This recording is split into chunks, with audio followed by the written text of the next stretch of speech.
네, 글로벌 자산 시장 전반에서 조정이 일어나고 있습니다. 가장 먼저 조정이 나타난 것은 바로 이 코인 시장인데요. 자세히 진단해 보겠습니다. DSRV 미래금융연구소 김세희 책임연구원 나와 계십니다. 연구원님 어서 오세요. 네, 안녕하십니까. 안녕하세요. 네, 글로벌 증시 지금 강력한 조정인데 코인 시장이 좀 선제적으로 미리 지난주부터 반영을 한 느낌을 받았거든요.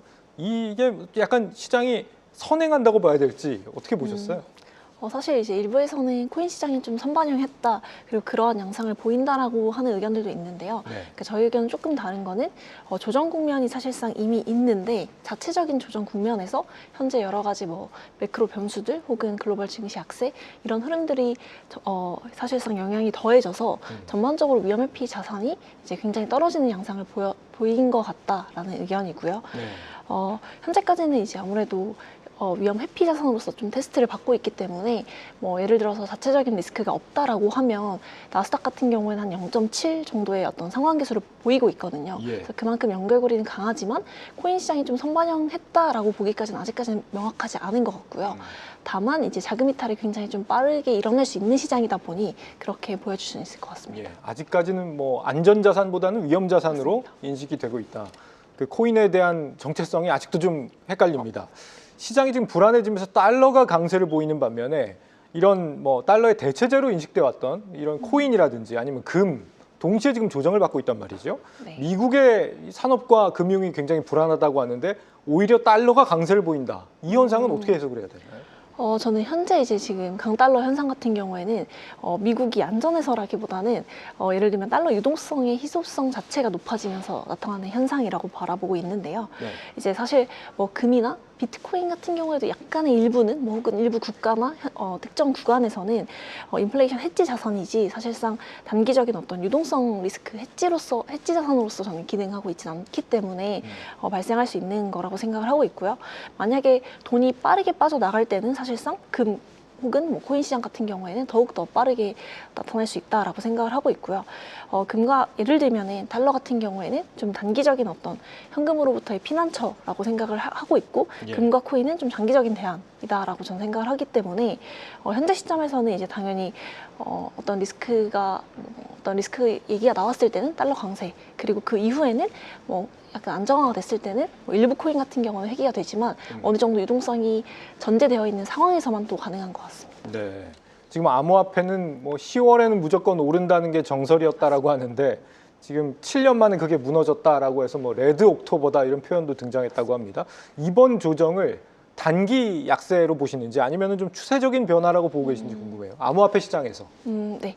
저는 아직까지는 추세 전환이라기보다는 단기적인 조정에 조금 더 가까운 의견을 가지고 있는데요. 예. 사실상 이제 저희가 업토버라는 말을 쓰기 전부터의 이전 환경들도 굉장히 달랐습니다. 예를 들면 4월부터 일반적으로 지금까지 이 사이클들이 통용됐던 어떤 환경은 4월부터 한 8월에서 9월 초까지는 약세장이 있고 이 조정 국면을 바탕으로 10월, 11월에 어떤 강세장의 흐름을 보여왔던 게 지난 10년 동안의 사이클이었다라고 하면은 이번 같은 경우에는 사실 그 4월에서 8월, 9월까지 굉장히 좀 상승장들이 여러 번 일어났었고요. 네. 이런 원인들은 되게 여러 가지가 있겠지만 가장 큰 건 제도권 흐름에서 어떤 기관들, 특히 미국을 중심으로 이더리움, 그다음 비트코인을 매수하는 하나의 전략을 쓰고 있었기 때문에 이제 이런 현상들이 일어났던 것 같았는데요. 네. 근데 이제 이런 사이클 자체가 많이 바뀌었기 때문에 사실상 이전과 같이 뭐 업토버 이런 것들은 기대할 수 없을 것 같지만 현재 구간에서는 어떤 유동성이 부족함에 따라서 나타나는 좀 일시적인 조정 국면이지 않을까라고 생각을 하고 있습니다. 아무래도 현재는 이제 기관을 중심으로 어떤 금융 인프라의 뭐 다음이라는 어떤 트리거 자체가 뭐 이더리움이나 혹은 비트코인을 좀 매수하는 어떤 하나의 내러티브가 됐던 것 같은데 그 방향성은 유효하고 여전히 기관들의 진입은 동일하게 일어나고 있기 때문에 현재는 아직까지는 추세가 바뀌진 않았다 이렇게 판단하고 있습니다. 대부분의 전문가들이 지금을 단기적인 조정으로 평가를 하시는 것 같은데 이 최근에 사실 굉장히 투자자가 많이 몰렸던 이더리움이 오늘 보니까 비트코인보다 조정폭이 훨씬 크더라고요. 근데 거기에 대한 배경에는 물론 투자자가 많이 몰렸던 것도 있지만 이더리움 해킹 사고가 최근에 있었습니다. 이게 좀 영향을 주는 것 같아요.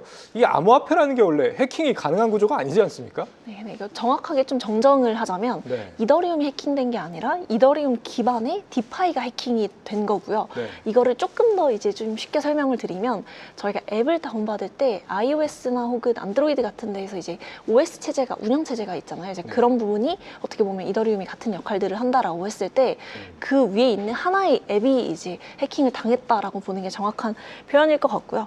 그래서 사실상 다만 이더리움 자체가 해킹된 건 아니지만 이더리움 위에서 돌아가는 어떤 주요 서비스, 하나의 서비스 자체가 흔들리면 네. 근데 반대로 네트워크 어떤 전체의 자금 흐름이나 유동성 자체에 문제가 또 생길 수 있거든요. 투자자 입장에서는 사실 그거나 위험하게 마찬가지니까요. 맞아요. 근데 사실 이더리움 자체가 해킹된 건 굉장히 큰 문제지만 예. 이 디파이는 그걸 운영하는 그 하나의 회사 혹은 하나의 사람이 이제 그 어떤 보안성의 어떤 문제이기 때문에 사실은 조금 다르고요. 다만 이더리움 생태계 자체가 불안감을 느낄 수 있는 요인은 충분히 된다라고 저는 판단을 하고 있습니다. 아무래도 조정 국면에서 투자 심리 자체가 위축되어 있는데 이런 어떤 노이즈들이 있었을 때는 훨씬 더 빠르게 어떤 자금이 유출될 수 있는 하나의 요인이 될 수 있을 것 같습니다. 그렇군요.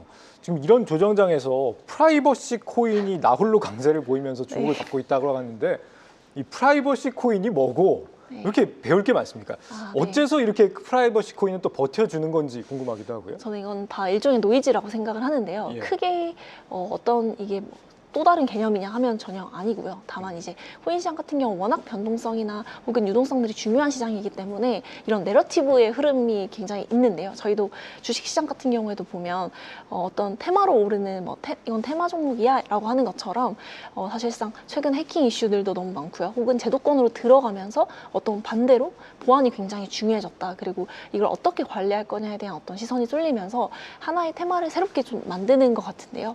이게 좀 새로운 개념이라기보다는 우리는 예를 들면 저희가 AI 테마에 편승하려고 하는 것처럼 프라이버시는 굉장히 조그마한 어떤 하나의 내러티브를 좀 형성하는 하위 카테고리라고 봐주시면 좋을 것 같습니다. 네, 다양한 이슈들을 짚어봤는데 지금 현 시점에서 암호화폐 투자자분들이 어떤 대응을 좀 해야 되느냐 마지막으로 좀 짧게 조언 좀 부탁드립니다.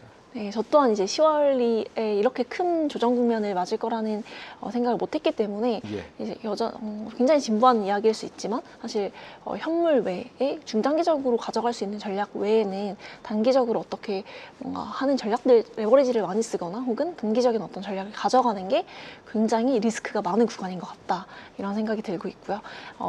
예를 들면 사실 디지털 자산 간에도 어떤 양극화 현상이 저는 굉장히 커질 거라고 생각을 하기 때문에 예. 그 안에서 정확하게 어떤 그 본인만의 어떤 가치, 그 내재적인 가치를 뭔가 계산할 수 있는 자산에 투자를 레버리지 없이 하는 게 좀 정확하지 않을까라고 생각하고 있습니다. 네, 감사합니다. 지금 자산시장 조정이 좀 길지 않기를 바라는 마음에서 조정 이후를 준비하는 마음으로 디지털 자산 실전 투자 대회 저희가 준비를 했습니다. 한국경제TV와 업비트가 지금 함께 진행하는 한경 코인 리그고요. 이달 17일부터 다음 달 28일까지 6주간 총 상금은 1억 원입니다.